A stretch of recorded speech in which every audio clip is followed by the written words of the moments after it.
Scene 17. Pran Talk. For a whole week, that stupid plush lover wouldn't quit bugging me, asking and crying for this and that all the time. Whenever my hand touched the mouse, he'd call my name like crazy that I couldn't concentrate. I had to turn my attention to tend to the guy, claiming his head and body ached. He kept groaning that he might have a fever. My project progressed a bit faster than a snail crawling. Nevertheless, at this moment, even if Pat whines and rolls on the floor, I won't have the time to even look. The boxes on my calendar are full. My eyes run over them to the box with a thick red frame, which means the final submission. I can only heave a sigh. 12 days from now. I don't remember the last time I took a shower. I'm a clean freak, losing to the endless pile of work. After all the assessments and the planning process, I needed to cut short and work on what I had on the laptop. The model is finished. I only have a drawing and a paper left. Oh, and a presentation. With all these tasks, let alone glimpsing Pat, I can only take a leak when I can't really hold it. Fuck my life. Kring! I remove my eyes from the laptop screen and peer at the ringing phone displaying Y's name. I pick up, turn on the speaker rapidly, and switch my gaze back on the screen. What's up? Are you going to bed? Mm. No, I have to divide every section by tonight, or else I won't be able to finish the specification. Okay, I'm reaching my limit. I had 3 cans of coffee. Shit, my heart's rate shaking.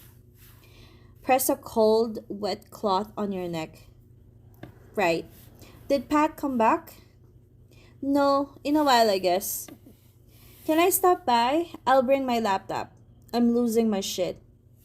Sure. Alright, see you in a bit. Knock knock. Hey. I greet the guy I talked to over the phone moments ago. He carries his work and equipment inside with dark circles under his eyes, looking bone tired. Hey, now that I see your face, I feel so much refreshed. What the hell? My dark circles in the mirror make me sad. Now I feel better because yours looks worse. Moron. Just kidding. Come in. I set the table for you. Put your laptop and other stuff on it. The power strip is on the side. Use it. Not wasting a second, we both settle before our laptops, pressed for time. The silence is filled with the constant sound of the clicking mouses. The music is on, working as a white noise. We pour our concentration to the program on the screens and discuss some parts from time to time. Hey, what? I lift my eyebrow, not turning my head. Is the height of your counter bar a meter or and 5 or a meter and 10? A meter and 5. What about the edge? 10. Can it be 5? It actually depends on the design, but I'd say 10 to be safe. We talk and work without eye contact, only asking mattering questions and saving time as much as possible.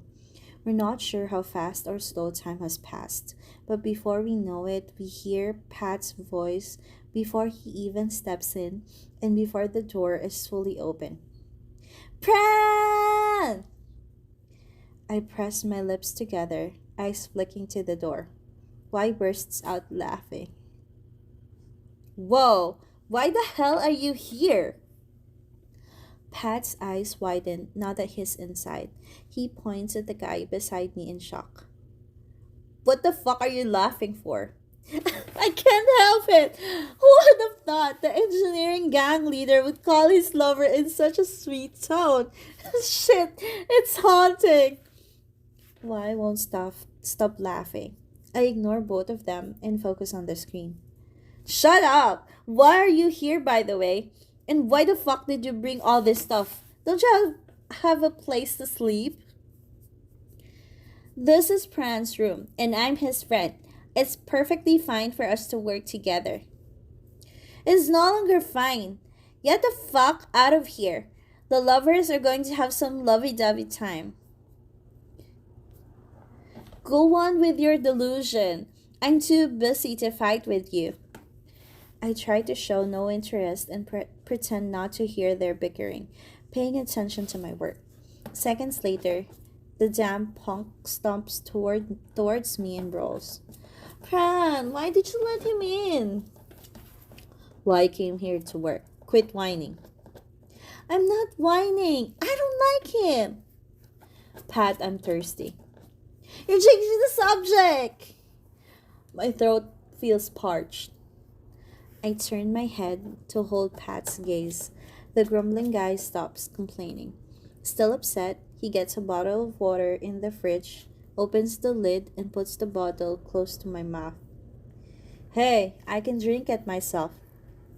Just work, I'm feeding you.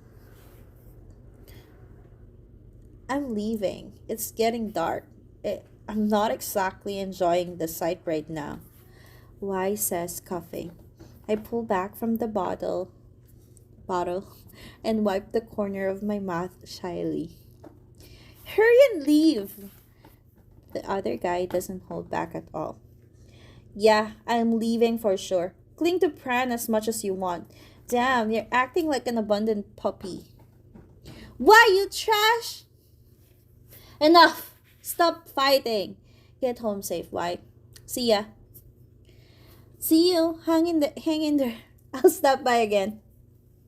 I wave Y goodbye, not seeing him off. Before he exits my room, he teases Pat again, making Pat shout aloud for the last time. Can you not get at each other's throats every time? I mumble, my fingers clicking the mouse and dancing on the keyboard. He started it! You saw it! Yeah, I know. Go take a shower. You haven't. I won't. I can't. I'm reaching the due date soon. Plus, I'm in an air-conditioned room all day, not anywhere outside. I narrow my eyes at Pat. But you were out there rolling in mud. I'm not a dog, Pran. I'm your boyfriend. Hold up. I cry and grab one of his shoulders as he tries to rest on my lap. My other hand is still typing. If you wanna lie on my lap, take a shower first. Come on, I just got back and feel exhausted. Can't I rest for a bit? Just take a shower. You haven't taken a good look at my face since I was home, Pran. I'm in a rush, Pat.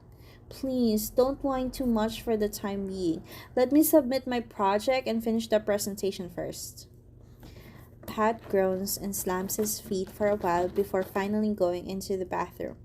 While he's showering, I work on the project as much as I can, knowing I'll be distracted like crazy when he's back. I'm not going home anytime soon, Par. You can go without me. Tell Mom I'm busy these days. Yeah, right. Okay, get home safe. Call me later. Alright, bye.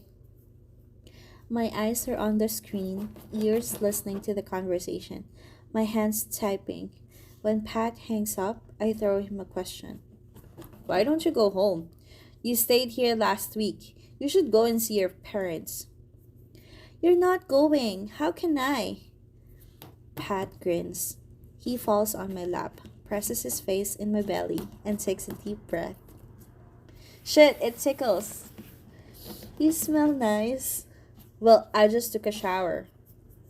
After 4 days, I'm so disgusted with myself, thinking about it. How could I go that far? This big pile of work is to blame. You always smell nice. I'm telling you to go home. Why are you lying here? I press my lips together, changing the topic. I want to be here to help you.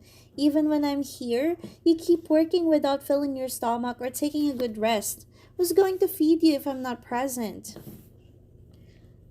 You didn't sleep or keep me company as well. You didn't sleep to keep me company as well. You look like a panda. And you look like a black hole. It's my work, my responsibility, not yours. The wife's work is the husband's work. But, whoa, whoa, what a glare. Still joking. Anyhow, hmm? How do you know I am the wife? My lips curl up. Well, do you want to prove it, little friend? You're gonna get your head cracked again if you don't stop joking. I pick up a scale ruler and pretend to aim at his head. Pat also pretends to be frightened. Okay, I won't joke around anymore. I chuckle and continue working, letting him play on his phone on my lap. Even though I'm in a hurry, sleep deprived, skipped meals, and tired, having this big puppy by my side is pretty nice. Fuck! It's finally done! Let's celebrate! We gotta celebrate! Where should we go tonight? The regular bar? I crave booze so fucking much. I smile at my friends widely. We're in high spirits now that we've done the presentations and handed in the papers. We're shouting a lot that it's impossible to tell who is talking to who. Now that I've survived the fiendish period, I wish to release my soul from my body to rest somewhere out of the earth. No more staying up all day with my eyes glued to the laptop screen for more than 48 hours. I'm going to sleep like a log, stuff my face with good food, and spend all my money on booze. The regular bar at 7:30 then. Now let's split up to take a shower and have a sweet dream to replenish our energy. With that conclusion, I drag my heavy body, lacking sleep for 2 days, back to my apartment with Y. We say goodbye at the entrance and split. I unlock the door to find Pat slumber on the couch. I smirk as I step closer to him. He's completely knocked out because he stayed up to be with me and slept at dawn almost every day in the past week. Pat collected my plan at the printing shop, got my pictures at the film shop, and bound my paper with golden cover. He's been considerably helpful. Unable to assist me with the content of my work, Pat made up by doing minor tasks with no hesitation. Consequently, the sleep deprived engineering gang leader fell into a deep sleep on my presentation day. I squat to stare at his face. I run my eyes from his brow to his dark circles, the same as mine. Look at his long hair. Isn't he annoyed? I told him to cut it numerous times. It takes too much time to dry after washing. Worse still, he's too lazy to blow his hair or dry it properly. He could catch a cold from that. Mm. The sleeping guy moans and shifts his body when I brush his bangs off his forehead.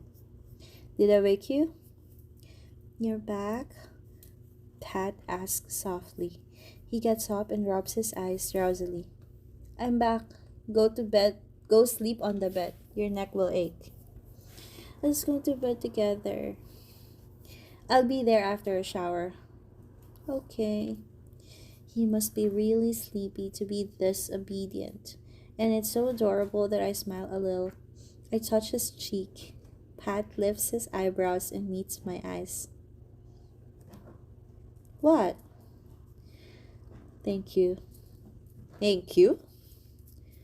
For helping me out. Pat blinks repeatedly, then he grins and pulls me to sit between his legs. I try to resist and give up. I only have you. Who else would I help out? What a sweet talker. Pat! His lips touch my neck, startling me. I call his name to make him stop, but he doesn't care. Don't!